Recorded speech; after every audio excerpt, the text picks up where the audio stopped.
It was fiesta season in a quiet, rural village in Cape Ice, one of those places where nothing ever happened, and yet everyone had stories to tell. The kind of place where secrets hung in the air like smoke from a dying fire. That night, the town was alive. Paper lanterns in every color flickered above the streets, casting soft, dancing lights on the faces of the villagers. Smoke curled from rows of makeshift grills as skewers of pork sizzled over the coals. An old karaoke machine blared familiar songs off-key, but no one minded. It was a night of joy, of celebration, of letting go. Liza had always been the quiet one. At 16, she was the kind of girl who blended into the background. She didn't speak unless spoken to, didn't go out unless necessary, and never attended public events. Not out of snobbery, but because she was different. Her mother called her sensitive, a word that only barely scratched the surface. Liza could sense things, shadows that moved when they shouldn't, whispers where there was no one, a chill on her skin even in the summer heat. But she never spoke of them. Not until that night. Her mother had been hesitant to let her go. Just until 10, she said, adjusting the small beaded necklace around Liza's neck. Stay with your cousins. Don't wander off. Liza nodded. Yes, Ma. Her cousins were already at the town plaza, waiting near the food stalls. They greeted her with cheerful squeals, immediately pulling her into their group. For the first time in a long time, Liza smiled. The laughter, the food, the dancing, it all felt so normal, so warm. Maybe, just for one night, she could pretend she didn't feel the cold eyes watching her from dark corners. But as the evening stretched on, that familiar unease began to creep in. It started when she saw him. A man, or at least, something resembling one. He stood across the plaza, half shrouded in shadow near the church steps. Tall, gaunt, unmoving. His eyes were locked on her. Not shifting, not blinking. Watching. She nudged her cousin Rika. Do you see that man over there? Rika looked. Who? Liza pointed, but the figure was gone. Maybe you're just tired, Rika said, offering her a cup of soda. Let's go sing something. Liza tried to push it away to enjoy herself. But every now and then, she felt it again, that stare drilling into her. She glanced over her shoulder. Nothing. Just crowds and laughter. Then, later that night, she saw the phone. Someone was holding it up in the crowd, pointed directly at her. Recording. The lens glinted as it caught the light of the lanterns. And for a brief moment, the figure behind the camera smiled. Not a warm smile. Not a friendly one. It was wide. Too wide. The kind that sends ice down your spine. And just like that, he vanished into the crowd. Something was terribly wrong. And Liza had just become the main character in someone else's story. The night had only grown livelier. Children ran through the streets with sparklers, leaving trails of golden light. Elderly men huddled around tables playing cards, while women passed around trays of lumpia and sticky rice cakes. Music roared from the karaoke machine. Someone was belting out a classic Aegis song, off-key but full of heart. But Liza had drifted away from the celebration. She stood by the side of the road, her back against a wooden post, sipping juice from a plastic cup. The sweetness of it was lost on her. Her attention was pulled elsewhere, drawn, almost magnetically, to the far end of the street near the old chapel. There, beneath the flickering light of a rusted lamppost, stood the same man she had seen earlier. Dressed in black from head to toe, long sleeves, pants, even gloves. His face wasn't fully visible, shadowed by a hood, but his eyes, they were unmistakable. Sharp, pale, unblinking. They bore into her like cold steel, as if peeling back her skin just by looking. He didn't move. He didn't speak.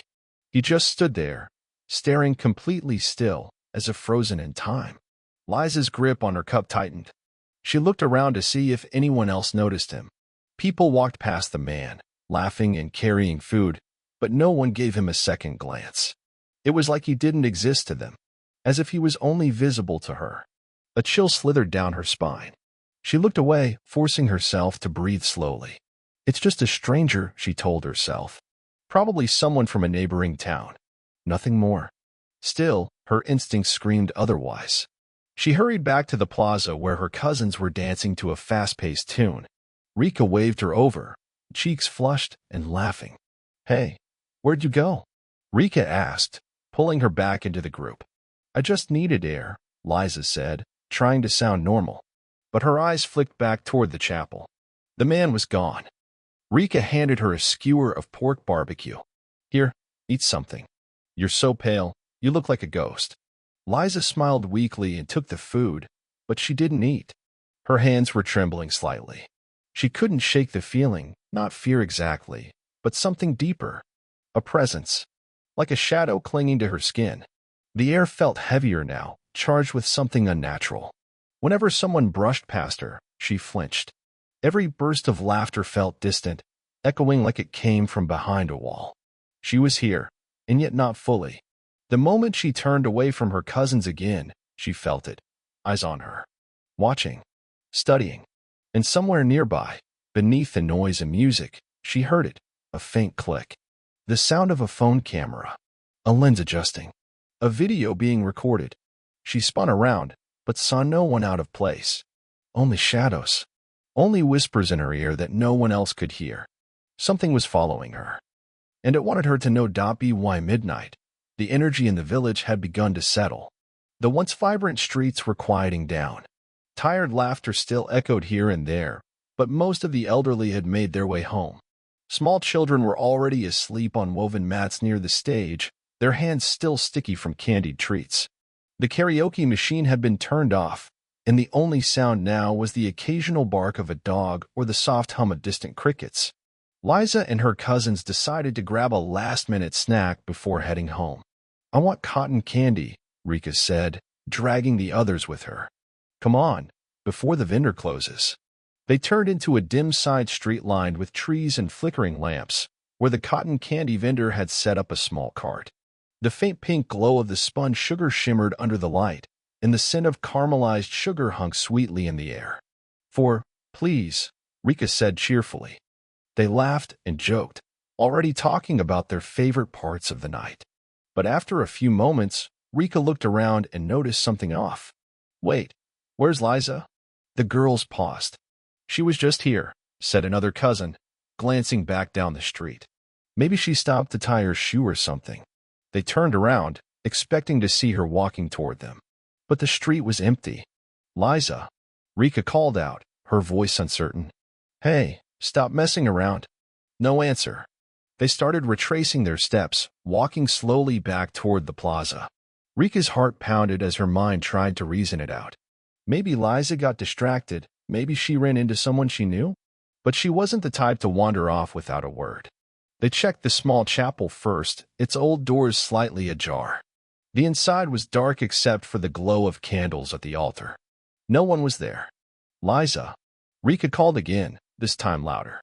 Her voice echoed eerily against the chapel's stone walls. Still no answer. They fanned out, searching the nearby alleys, behind parked tricycles, even peeking into darkened corners behind the food stalls. Nothing. No scream. No sign of struggle.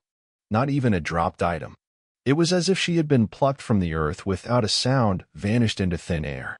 Rika's breath grew shallow. This doesn't make sense. We were just with her, literally just now. Panic began to set in.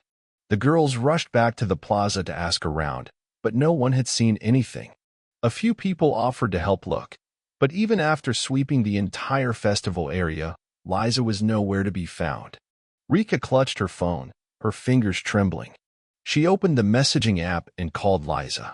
It rang once, then stopped. Call ended. She tried again. This time, the line went dead immediately. Suddenly, a notification popped up, a new video posted to an anonymous account. The thumbnail froze Rika in place. It was Liza, standing alone, under the streetlight near the chapel, staring into the camera. And behind her, just barely visible, was the figure in black. The cousins ran as fast as they could, barefoot on gravel and earth, ignoring the sting in their feet and the pounding in their chests. Rika was crying now, not even trying to hide the panic in her voice as she burst into Liza's house. "Tita," she shouted. "Tita, it's Liza. She's gone." Liza's mother was just about to lay down for the night when she heard the commotion. She came rushing to the door, a shawl wrapped around her shoulders. "What do you mean, gone?" she asked, her voice sharp with confusion and fear. "She was with us. Then she just disappeared." Rika sobbed. "We checked everywhere. The chapel, the plaza, the alleys. She's not there." Within minutes, the whole household was awake.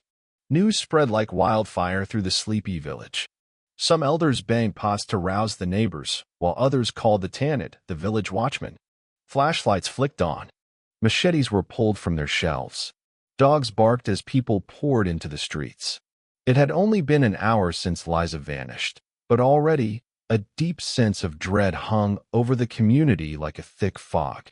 The older folks whispered to each other in hushed, fearful tones about omens, spirits, and things best left unspoken during fiesta nights. "She's a good girl," one of the elders muttered. But if he saw her, a search party of about 20 people was formed. Armed with flashlights, bolos, and a few old rifles, they combed through every corner of the festival grounds. People shouted Liza's name, voices echoing into the night like desperate prayers. Then, behind the stage near the wooded area, just past the makeshift stalls and tarpaulin signs, they found something. A white handkerchief. It lay crumpled on the damp grass, near the edge of the trees. One of the men picked it up slowly. The fabric was cold and wet, as if it had been soaking in dew or worse. Embroidered on the corner, in neat little stitches, was a name, Liza. Her mother gasped and covered her mouth. "That's hers," she whispered, knees buckling.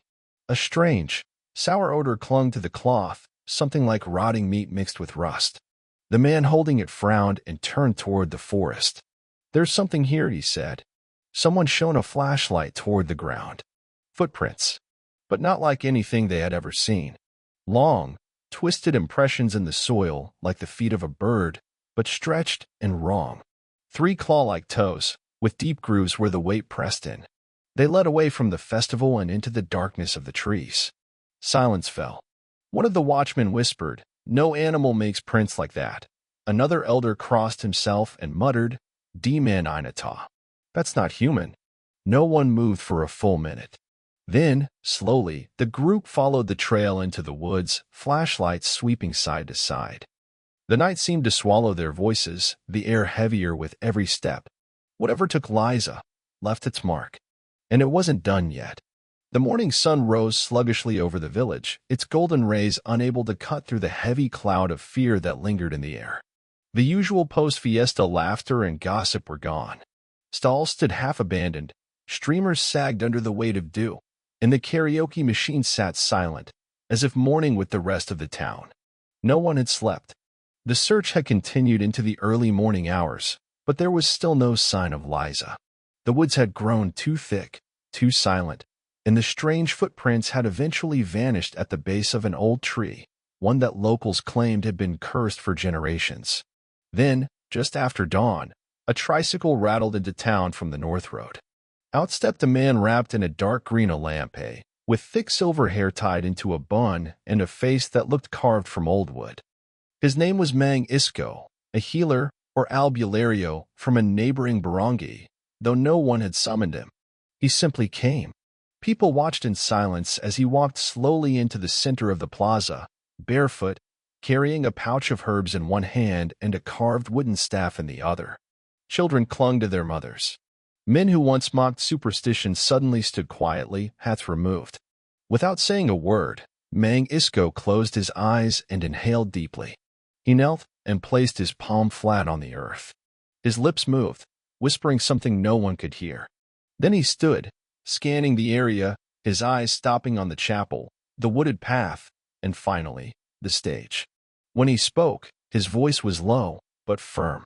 "This wasn't an ordinary disappearance," he said. "Something marked the girl." Liza's mother, eyes swollen from crying, stepped forward. "What do you mean, marked?" "Marked by what?" Mang Isco's expression darkened. He reached into his pouch and pulled out a small handful of dried banahaw leaves, tossing them into the wind. They swirled violently before falling all in one direction, toward the woods. There is an old tale, he began, voice like gravel. During fiesta season, when joy is loudest and offerings are plenty, something slips into our world. It wears human skin. It dances among us, laughs with us, eats what we eat. He paused. The crowd leaned in. They call it a swaying. But not the kind you know, the one that flies or slithers in shadows. This one is clever, patient. It walks like a man. It speaks like a neighbor. But it's not Tal. A murmur rippled through the crowd. Mang Isco continued. Each year, it chooses one girl, always the quiet one. The kind, modest one. The soul others overlook. It marks her during the celebration. A look. A whisper. A presence. He turned toward the wooded area. And once it is chosen, his voice dropped. There's no going back. Liza's mother collapsed in sobs. Rika held her tightly, tears flowing freely now. But there may still be time, Mang Isco said, eyes fierce. If we act before the third night, before the mark becomes a bond. The villagers stood frozen. The festival had brought music, laughter, and something else. Something ancient. And Liza was its chosen prize. Days turned into nights, and still, there was no sign of Liza. Her name, once whispered playfully by her classmates and neighbors, now felt heavy, spoken only in hushed tones and prayers. Her parents no longer left the house except to ask the search parties for news, their faces sunken and pale. The once lively home stood like a tomb, the windows always shut, curtains drawn tight as if to keep something out or in. On the third night after her disappearance, strange things began to happen. At exactly midnight, Liza's father jolted awake to the sound of scratching on their rooftop. It wasn't the usual rustle of a branch or the patter of rain. It was sharper, more deliberate, like fingernails dragging across tin. Scrape, scrape, scrape. He rushed outside, holding a BLO, his heart pounding. But when he stepped out, there was nothing, no wind, no animal, no sign of disturbance. Just silence. Until he looked down. No footprints. Not even his own. The ground was untouched, as if time itself had held its breath. That same night, their next-door neighbor, Aling Mila, claimed to have seen something that froze her blood. I woke up to drink water, she said the next morning, her hands trembling around a rosary.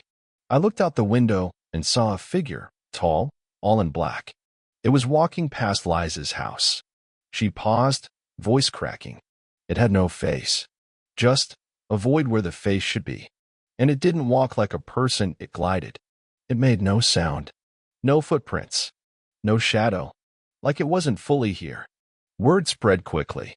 The village elders held an emergency meeting.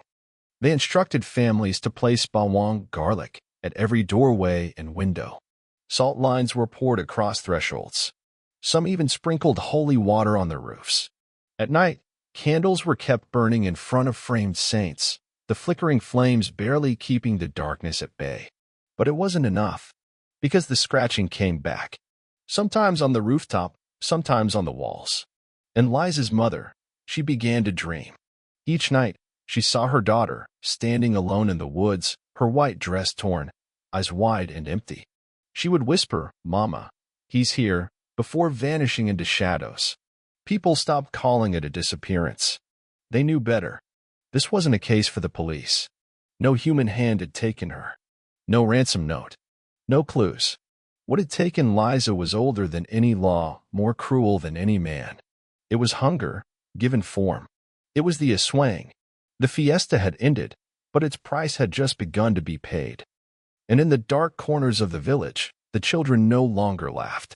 They watched the windows, listened for the scratching, and wondered who would be next. A week had passed since Liza's disappearance, but time seemed to stand still in the village. Grief had settled into every home like a permanent guest. People no longer played music. The laughter that once echoed through the streets had faded. Instead, there was only silence and fear. In a desperate attempt to find peace, or perhaps closure, the entire village gathered at the old chapel for a special prayer. Even those who rarely stepped inside its worn wooden doors came that night. Mothers clutched rosaries, children held candles, and the priest's voice trembled as he led the prayer. They prayed for Liza's safety, for her return, or at the very least, for her soul to find rest. It was then, just as the final Amen was being whispered, that a piercing scream shattered the stillness. "I saw it, Liza," a little girl cried, pointing with a trembling hand. "She's behind the chapel." For a moment, no one moved. Then, like a wave, the congregation surged forward.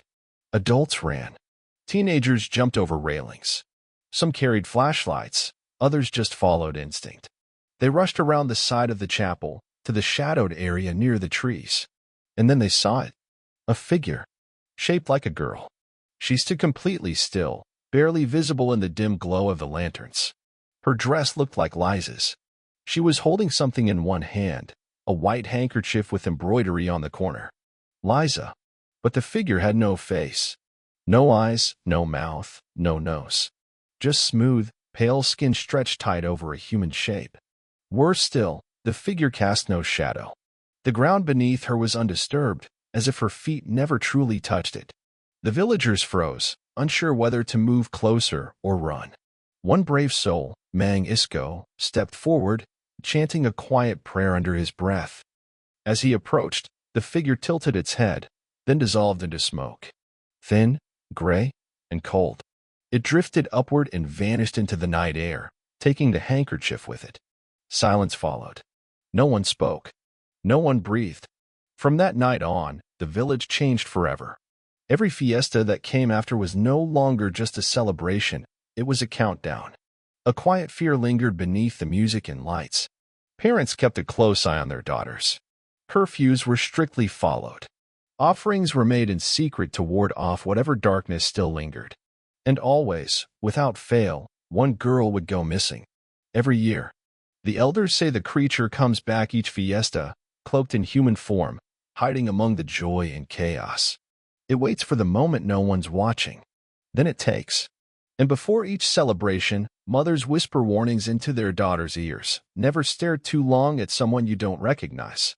If their eyes are too still, if their shadow doesn't move, walk away. Because they might not be human.